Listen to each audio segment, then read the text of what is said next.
Hi Carlos, I just had the chance to watch your video for week four's discussion post, and I wanted to thank you for being vulnerable and sharing your letter to your wife and her letter to you. And it was beautiful. It brought me to tears hearing you describe just and illustrate so beautifully um, that part of your life.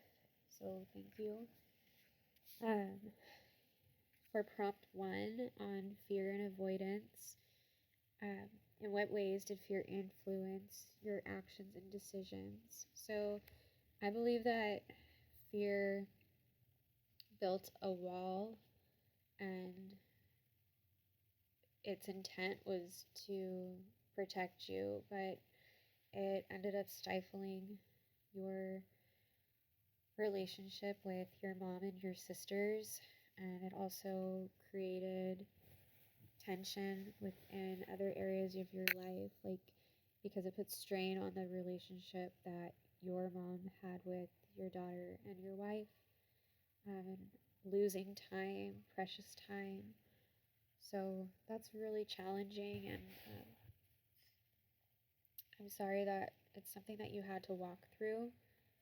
Um, it's extremely relatable, and honestly, I could feel myself becoming resentful towards my dad for not really knowing where I'm at in my life, but expecting me to kind of pick up all the pieces of his emotional baggage and everything that is going on with him. But thank you for your guidance and just your insight on your own personal experience, because it's helping me process what's going on with my life and my dad.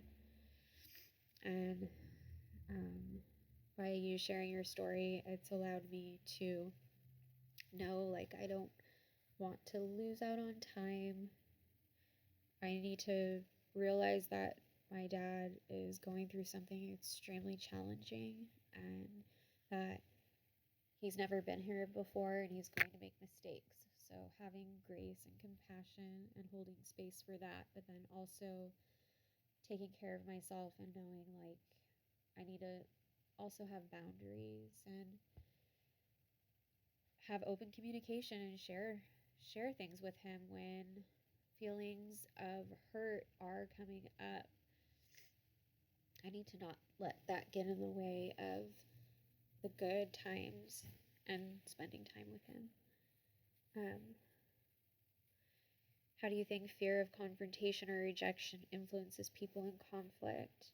I think the fear of confrontation comes from not knowing how to voice your needs, um, just from a personal point of view, and then also observing other people. When you feel like your needs don't matter, or you feel like you're going to step on someone's toes or create conflict for voicing a need, it takes away your autonomy, it takes away your voice, it takes away your advocacy, your ability to express yourself. And so it robs you of being able to be direct. And that's an issue, because when we start to do that, we also become resentful.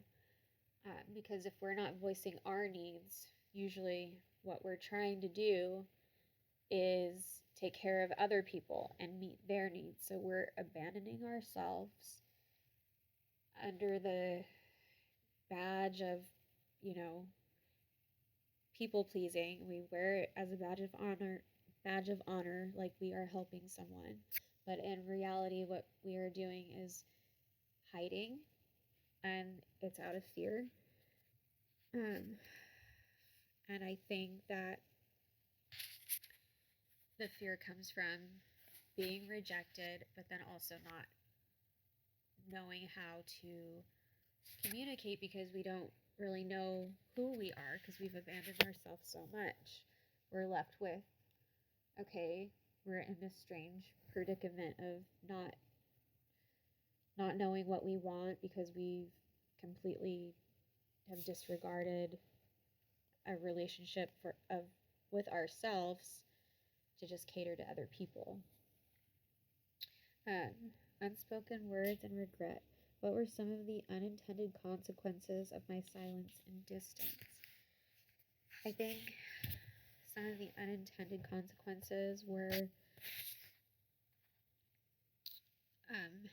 missing out on precious time. We never know how much time we're going to have, and the pain that it causes when we realize how our actions affect other people that have relationships, that have shared relationships. And it's a hard pill to swallow. Why do people often realize the impact of unspoken words too late? I think that it's like hindsight. You have to see how the words impact people. You have to allow for time to run its course, and you have to allow for like the conflict to like manifest and unfold before you really see like the true effects of what happens. It's not something where you just see it like immediately. The ripple effect of conflict. How does unresolved conflict within a family affect future generations?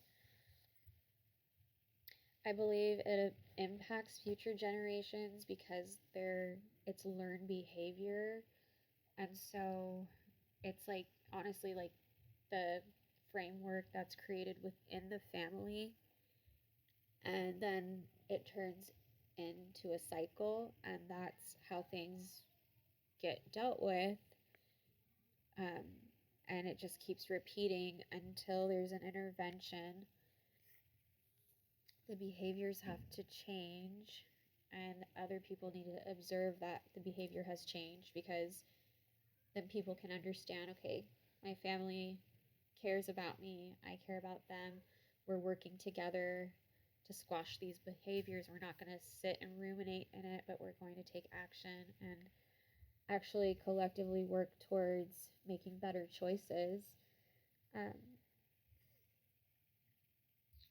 Healing and reconnection. How can people take the first step towards reconciliation after years of distance?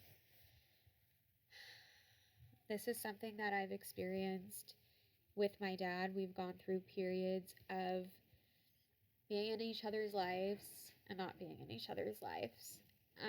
It usually stemmed from miscommunication or him behaving in a way that was uncomfortable for me and me not wanting to be around it. And then